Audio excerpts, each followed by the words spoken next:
심장을 만지더니 흉부외과하겠습니다.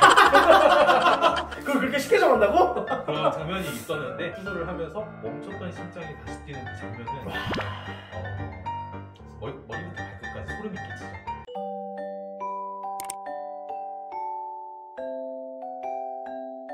안녕하세요. 의사면머니 채널의 주인장 오리쌤입니다. 오늘은 지난번에 공약한 대로 흉부외과 전문의 선생님이에요. 오늘은 흉부외과에 대해서 이야기를 들어보려고 합니다. 자기소개 좀 해주시죠. 흉부외과 전문의 자격증을 취득한 이라고 합니다. 11학번이고 2월달에 전공의 과정을 끝내고 이제 막 전문의가 되었습니다. 그 예명 하나 정해주세요. 제 스타벅스 닉네임이 총총이로 해주시죠. 아, 촘촘이. 왜 촘촘이죠? 총총이를 쓰다가 오타를 내서 총총이가 됐습니다. 촘촘하게 막 간호사 선생님들은 막 이렇게 구박하고.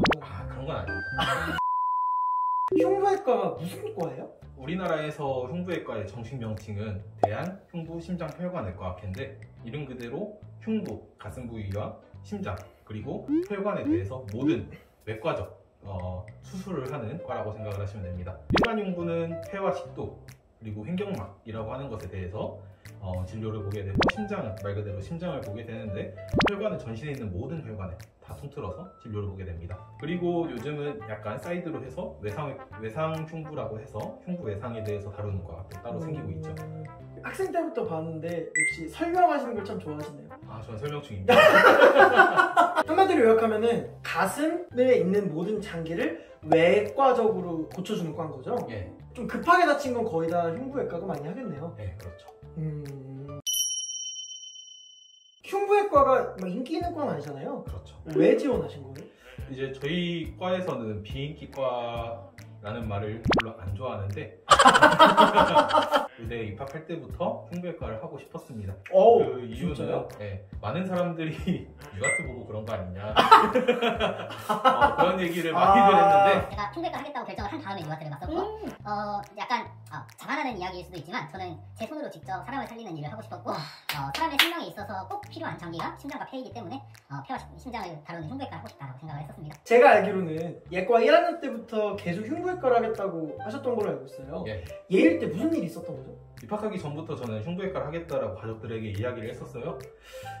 그럼에도 불구하고 당연히 제가 원하는 것을 좋지 않게 보는 분들이 있었는데, 결국에 저는 초심대로 의학이라고 하는 것을 봤을 때 많이들 얘기하잖아요. 외과의 꽃은 흉부외과다. 그런 말이 있나요? 그런 말이 있습니다. 저는 다른 말. 혹시 그 외과의 꽃은 흉부외과라는 얘기 그 신경외과랑도 합의된 건가요? 합의는 안 됐지. 근데 그걸 안 좋게 보시는 분들이 있었어요?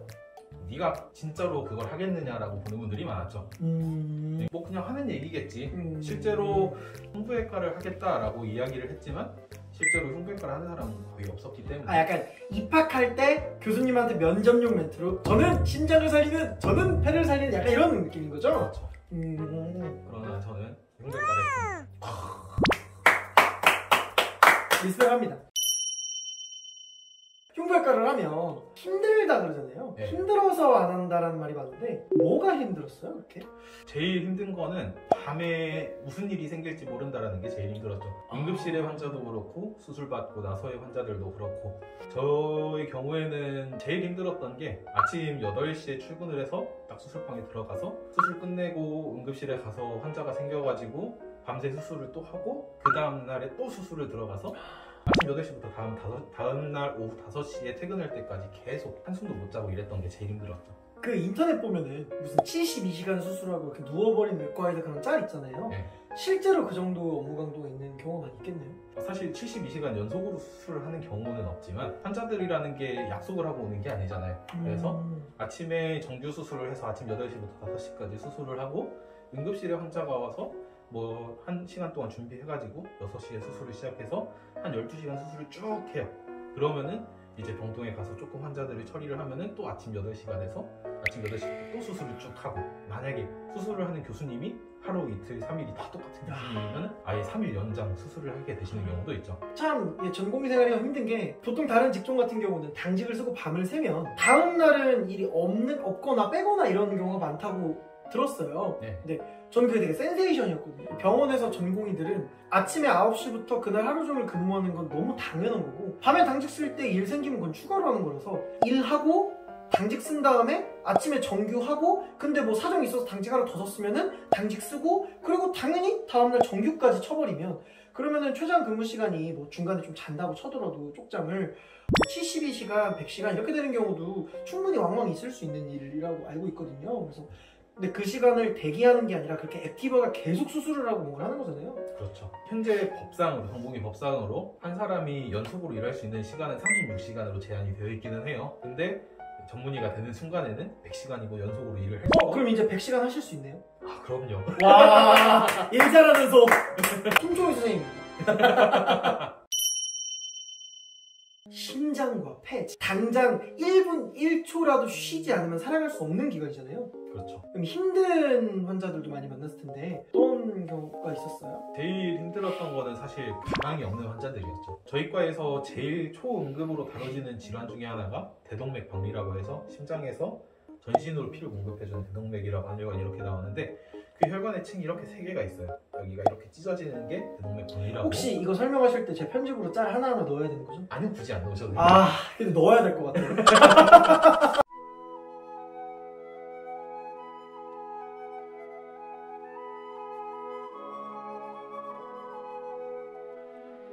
그런 질환이 있는데 이게 발생을 하면 왜 죽냐? 혈관이 이렇게 찢어지면 여기가 터져버릴 가능성이 높아서 대동맥 파열로 죽는 경우가 많습니다. 그래서 다른 병원에서 대동맥 박리로 진단을 받았어요. 그리고서 우리 병원에 왔는데 오는 사이에 이미 파열이 됐다든지 더 찢어져가지고 심장까지 찢어졌다든지 그런 경우에는 보호자들한테 얘기를 하면은 사실 참 마음이 안타깝죠. 저를 포함해서 그냥 일반 시민 입장에서 볼 때 심장과 대혈관에 무슨 문제가 생겼어요. 정말 빨리 심장 전문의 앞에 내가 대령을 했어. 그럼 나 살 수 있어요? 그렇지도 않습니다. 그래서 에크모라고 하는 일반적으로 요즘 유명한 것도 있죠. 그 에크모라고 하는 기계를 다는 경우도 있지만 어떤 질환들은 에크모를 오히려 달 수 없는 그런 질환들도 있기 때문에 가슴 통증이 느껴지고 30분 만에 병원으로 왔다. 그럼에도 불구하고 살릴 수 없는 경우도 있습니다. 살릴 수 있다라고 생각을 하고 수술방에 들어갔음에도 불구하고 수술방으로 이송하는 사이에도 무슨 일이 발생할지 모르는 과이기 때문에 저희 과가 그럼 진짜 한마디로 초응급이고 항시 긴장하고 대비해야 되는 거네요. 그렇죠.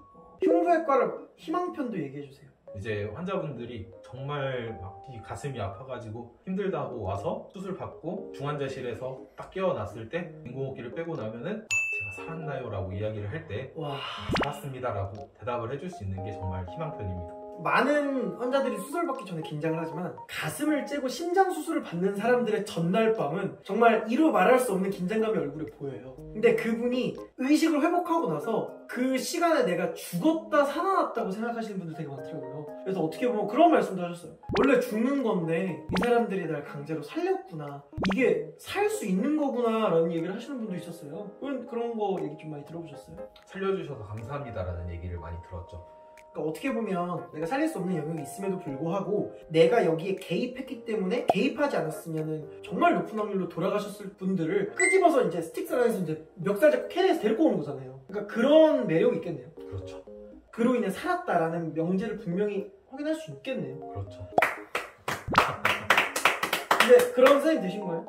아직은 부족하지만 쓰러지면 살려주면 중간광고입니다. 제 채널에는 56살의 의대에 입학한 만학도 의대생이거든요. 그리고 치과에서 연봉, 월급에 관한 개꿀 정보가 있으니까 꼭 구독해주세요.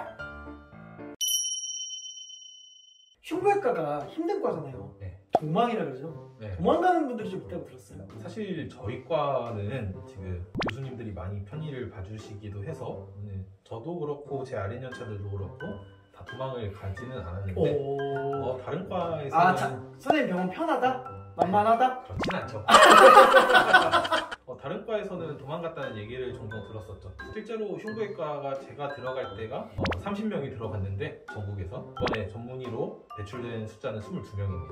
그럼 8명 어디 갔어? 8명 다 그만뒀죠. 제가 어디서 들었는데 도망가는 것도 되게 기술적으로 도망가야 된대요. 정말 급한 일들은 다 처리해놓고 진짜 내가 사라졌을 때 큰 문제가 생기지 않는 선에서 도망을 가야 커버를 쳐놓고 위험해야 되면서 훈훈하게 야 너 그랬었지 하고 끝나지, 진짜 도망갔을 때 난리가 되는 상황에서 도망가면은 이게 걷잡을 수 없어서 처리가 안 된다고 하더라고요. 그렇게 도망치는 사람들은 안 돌아올 생각을 하는 거죠. 방금 약간 띵했어요. 도망가고 싶다는 생각 든 적 없어요? 일하면서 너무 힘들어서 차라리 좀 아팠으면 좋겠다 이런 정도의 생각을 했었죠. 근데 아파도 일 못 빼잖아요. 너무 아프면 교수님들이 배려를 해주시죠. 너무 아파야 되잖아요. 그렇죠. 이게 의사 다닐 때 좀 그런 게 어디 아프다고 하면 원래 약간 성역이잖아요. 몸이 아프다고 하면. 근데 어디 아파? 진단명이 뭔데? 그래서 뭡니다 하면 그거 괜찮아 수업 들을 수 있어. 약간 이런 게 있어가지고 일단 좀 힘들었어요. 제일 많이 일했을 땐 일주일에 몇 시간 일했어요? 솔직히 그냥 100시간 일했었죠. 최대 7일이면은 4일 동안 당직 서고 3일 동안 정규 일하고 일주일에 100시간 정도? 네. 수련을 하실 때 처음으로 집도하는 순간이 있었을 거 아니에요? 그때 어떤 환자였는지 그리고 어땠는지 좀 기억나세요? 심장에 있어서는 심장과 심장 바깥에 있는 막 사이에 심낭이라고 하는 공간에 물이 차는 경우가 있습니다. 심낭 삼출이라고 하는데 그거 물 빼주는 수술이 제일 처음 했던 집도 수술이었죠. 폐에서는 폐의 일부를 잘라낸 쐐기 모양으로 자른다라고 해서 쐐기절제술이라고 하는 수술이 있는데 그거를 할 때가 제일 처음 집도를 한 거였죠. 웨지 리섹션이라고 하죠. 웨지 리섹션이라고 하죠. 또 제가 저도 아이씨 내가 사람의 몸에 이렇게 칼을 대는 게 무섭진 않았어요? 비인간적으로 들릴 수도 있고 저희 가족들은 저를 사이코패스라고 부르는데 진짜? 저는 환자를 볼 때 사람으로 보지를 않아요. 그래서 아픈 부분을 고쳐줘야 되는 데 있어서는 약간 기계공이 된 느낌 이런 느낌으로 해서 칼을 대기 때문에 저는 떨리거나 그러진 않았습니다. 그 의료인들이 정말 많이 갖고 있는 마인드인 것 같아요. 이거 그냥 일로 보는 거. 그렇기 때문에 좀 객관화가 가능해서 환자의 좀 은밀한 비밀 같은 것도 알지만 별로 뭐 궁금하지도 않고 그냥 적당히 할 수 있는 것 같아요. 아까 힘들다는 얘기 많이 하셨잖아요. 예. 그럼에도 흉부외과를 지원해야 하는 이유가 있다면? 흉부외과에 수술이 필요한 사람들을 살릴 수 있는 사람은 흉부외과 의사밖에 없기 때문에 저는 흉부외과에 지원이 필요하다라고 생각을 했고 제 손길이 필요한 사람들을 위해서 일할 준비가 되어 있습니다. 돈 안 받고? 결국에 돈 벌자고 하는 짓이 리즈너블하게 해요. 네. 선생님 이제 전문이 되셨잖아요. 그러면 이제 심장 수술도 하고 하실 수 있는 거예요? 다 할 수 있는 거예요? 아니요, 이제 교육을 또 받아야죠. 언제 끝나요? 교수님은 지금 40대 중반인데 아직도 배우고 있습니다. 그러니까 우리가 생각하는 그런 심장을 뭐 바꾼다던가 아니면 심장을 뜯어내서 안에 있는 막 같은 거를 뭐 바꿔준다던가 이런 수술들을 하는 건 그냥 1, 2년이 아니라 10년, 20년은 기본으로 필요한 거죠. 제가 혼자서 수술을 한다라고 하는 건 한 40살을 넘어야 되지 않을까 싶습니다. 그만큼 어렵고 중요한 일이니까 예. 그냥 한번 시켜볼 수 있는 일이 아니니까 정말 밑에서 조금씩 배워서 조금씩 해보는 거잖아요. 예. 문제가 절대 생기지 않을 만큼 그만큼 중요한 장기니까. 네. 심장 손으로 만지면 느낌이 어때요? 이게 장갑을 끼고 만지는 거기 때문에 직접적으로 감촉을 이야기하기는 좀 어려운데 약간 탱글탱글합니다. 소 안심 같은 게 더 맞겠네요. 덩어리이기 때문에. 여러분 심장 만지는 느낌을 알고 싶으시면 안심을 굽기 전에 하면 이렇게 장갑 끼고 쪼물락쪼물락 해보세요. 그러면 비슷하다고 합니다. 저 예전에 학생 인턴 할 때 얘기인데 흉부외과를 학생 인턴을 돌면 교수님이 꼭 폴리클한테 정말 조심해서 심장에 손을 대게 해주세요. 약간 만지는 거 아니고 손만 대게. 그거를 느끼고 그것 때문에 계기가 되어서 CS를 지원하는 학생이 분명히 있을 거라고. 그 심장을 만진다는 사명감이랑 현장감 살아서 이걸 고쳤다는 보람이 엄청난가 봐요. 모 드라마에도 나왔잖아요. 슬기로운 네, 거기에도 심장을 만지더니 저 흉부외과 하겠습니다. 그걸 그렇게 쉽게 정한다고? 그런 장면이 있었는데 수술을 하면서 멈췄던 심장이 다시 뛰는 그 장면은 정말 머리부터 발끝까지 소름이 끼치죠. 오늘 귀중한 얘기 감사합니다. 감사합니다. 네, 감사합니다. 안녕.